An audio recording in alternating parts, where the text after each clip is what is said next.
Hello, I'm Simon Whistler, you're watching the Today I Found Out YouTube channel, and in the video today we're looking at why breasts are called boobs. There's an oft-repeated and decidedly untrue claim that Eskimos have hundreds of words for snow. Beyond the fact there is no single Eskimo language, when talking about the wider Eskimo-Aleut language family, these actually have roughly the same number of root words for snow as English. The false claim that they have drastically more is sometimes used to demonstrate how limited the English language is when it comes to coming up with words for things, which is a little unfair considering how many synonyms currently exist for breasts. Of the numerous slang terms we have to describe lady lumps, none is as non-controversial or ubiquitous as the word boobs. So where exactly did the word boobs come from? There's an old joke that posits that the word boob came about because it serves as a visual representation of what a pair of breasts look like from three key viewing angles: above, the B, the front, the O's, and the other smaller B, the side, respectively. Unsurprisingly, this is just a happy accident rather than a serious origin story. According to the Oxford English Dictionary, the earliest example of the word boob being used to specifically describe breasts comes from the 1934 novel Tropic of Cancer. She was lying on the divan with her boobies in her hands. The author of that masterpiece, Henry Miller, is often credited for the first recorded use of the slight modification boobs. This occurred in another product of his literary genius, published in 1949, called Sexus, in which he states, "I felt her sloshy boobs joggling me that I was too intent on pursuing the ramifications of Coleridge's amazing mind to let her vegetable appendages disturb me." However, upon a more comprehensive review than just consulting the normally impeccably accurate Oxford English Dictionary, we found an earlier example of the word boob used in this way in the lesser-known 1932 novel Young Longigan by James T. Farrell.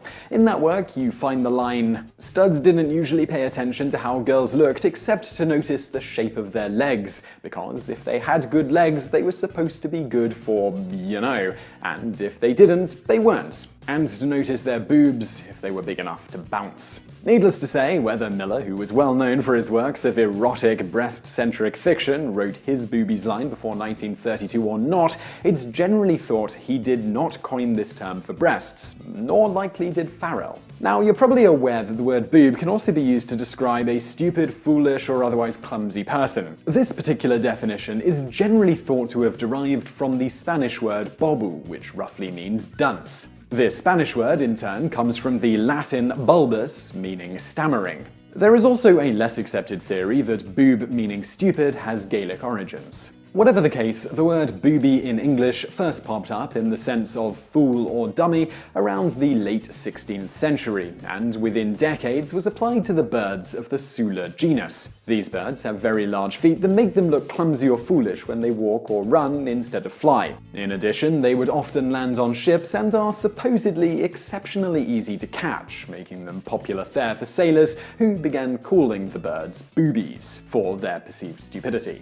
Since then, this term has been applied to all manner of things such as the boob tube, idiot box, booby trap, a trap for dummies, and booby prize, a prize for the biggest loser. You might be tempted to think from this that the definition of stupid gave rise to boob being used to describe breasts, perhaps because of the way they can sometimes make men do stupid things, or because of something akin to the false stereotype of a dumb blonde. In fact, this line of thinking is generally cited by those few who are offended by the use of the term boob as being the reason the term is offensive to them. That boobs derives from a word that means stupid, and hence it's kind of like calling women stupid. However, etymologists don't generally think that this is the case. The evidence seems to indicate that boobs, meaning breasts, has an entirely separate and decidedly more innocent etymology, likely via the word bubby, meaning breast. As to where bubby comes from, the two leading theories here are either via the German Bubi, meaning teat, not well supported via documented evidence, or simply via baby talk.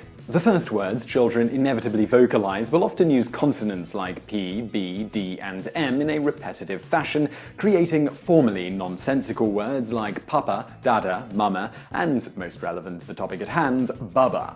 Thus, if bubby didn't just derive from the German for teat, it's generally thought to have come from these vocalizations. It has also been widely speculated that perhaps bubby was only partially from baby vocalizations, and in fact was just a child-speak variation of the Latin for little girl, pupa, the feminine gender of pupus, little boy, which itself may be a word that has its origins in baby talk. However, we couldn't find any documented connection between pupa and boob, other than a whole lot of sources claiming this without providing even the smallest amount of evidence to support the claim. So, until such evidence presents itself, we're going to remain skeptical on this one. In any event, the first reference to bubby, or the plural bubbies, being used to describe breasts appeared in a 1686 poem in New Poems by Thomas Duffy.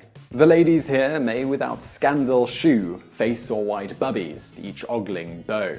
The next known instance appeared in one of John Arbuthnot's John Bull pamphlets written in 1712, where it states, "One of the things that first alarmed me was that they showed a spite against my poor old mother. Lord, quoth I, what makes you so jealous of a poor old innocent gentlewoman that minds only her prayers and her practice of piety?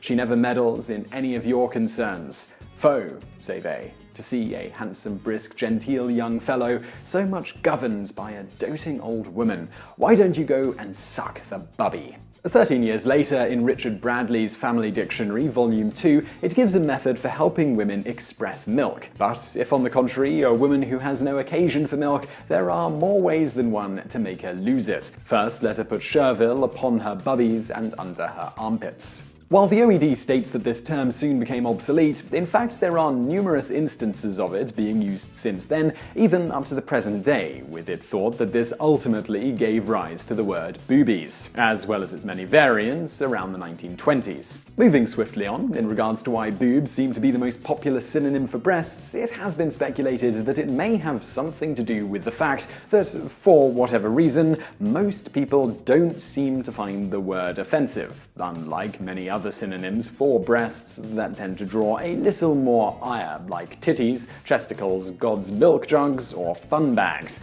In fact, in 2013, Bonds, an Australian women's clothing chain, did a survey and found that 74% of Australian women typically used the word boobs to refer to their own breasts. As such, the company went ahead and decided to use the word in their Bonds for Boobs ad campaign, which both advertised their bra product line as well as a partnership they'd made with the National Breast Cancer Foundation. Nevertheless, as we can very much attest to, someone is wont to get upset about pretty much everything if you've got a wide enough audience. Unsurprisingly, a few people did complain to the Advertising Standards Board, ASB, over Bonds' use of the word boobs. In response, the ASB reviewed the ad campaign wording and graphics and concluded that there was nothing in the advertisement that was inappropriate for a broad audience, and Bonds was allowed to continue to run the ad. No doubt, Bonds was grateful for the complainers drawing media attention to their ad campaign.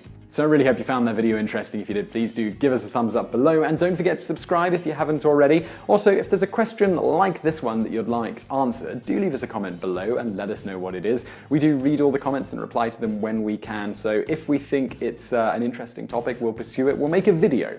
So leave a comment below. Also, check out some of our other videos that are over there on the right, and thank you for watching.